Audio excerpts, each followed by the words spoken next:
ভাই সাব, একে বলে সিনেমা। ধুরন্ধর 2 রিভেঞ্জ, যেটা সবাই অপেক্ষা করছিল, রিলিজ হয়ে গেছে। সিনেমার রান টাইম প্রথমে জেনে নিন, 3 ঘন্টা 50 মিনিটের কাছে। অনেক লম্বা। এত বড় লম্বা সিনেমা আপনি এর আগে কখনো দেখেছেন কিনা সন্দেহ আছে। এই কথাটা তো নিশ্চয়ই বলবো, 4 ঘন্টার কাছে এই সিনেমা হতে পারে। কিন্তু প্রথম সিনেমার মতনই এই রিভেঞ্জ সিনেমাও আপনাকে প্রথম থেকেই বেঁধে রাখবে। একটি ফ্রেমে এর সলিড কাজ হয়েছে। ছোট থেকে ছোট ব্যাপারে এর ধ্যান রাখা হয়েছে এবং যে গল্পটা আছে সেটাকে খুবই সুন্দর ও সলিড ভাবে জোড়া হয়েছে। এখানে জবরদস্ত অ্যাকশন সিন আছে, ভায়োলেন্সও আছে, কিছু সিন তো খুবই সলিড। সিনেমার প্রথম সিন থেকেই আপনার মুড বানিয়ে দেবে। এখানে হামজা আলী, মানে যার আসল নাম জাসকিরত সিং, তার আগের ঘটনা কি ছিল, মানে তার পরিবারের ঘটনা, ও কিভাবে সে একজন স্পাই হলো, ও তার রিভেঞ্জটা কি সেটা প্রথমে দেখা যাবে। এবং এর 30 মিনিটের পর সেই পুরনোটাকে ফিরে আসে। পাকিস্তানের কাহিনী, লাহিড়ীর কিভাবে সে কিং হলো, পুরো ক্ষমতা ও ক্ষেত্র কিভাবে নিজের হাতে এলো, সেসব দেখা যাবে এর পরের ঘটনাগুলোতে। সিনেমার ফার্স্ট হাফ কিন্তু বেশ দমদার এবং সিনেমার ইন্টারভ্যালের দিকে একটা টুইস্ট দেখিয়ে বেশ জমিয়ে দিয়েছে।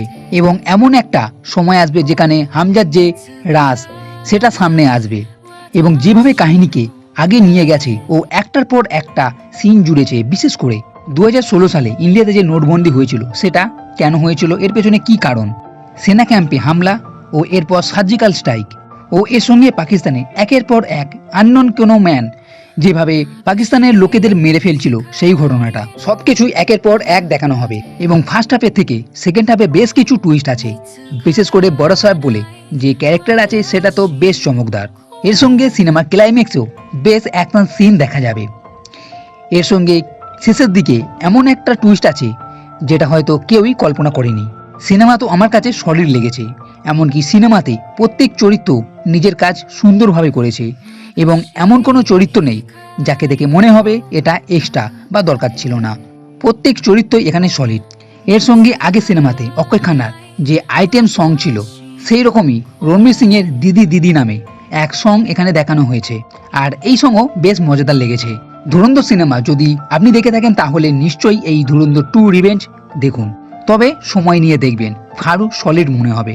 তো বন্ধুরা, এই ভিডিও যদি ভালো লেগে থাকে তাহলে লাইক করো, কমেন্ট করো, শেয়ার করো, আর এই চ্যানেলটি সাথে সাথে কখনোই ভুলবে না। এই ভিডিও দেখার জন্য ধন্যবাদ।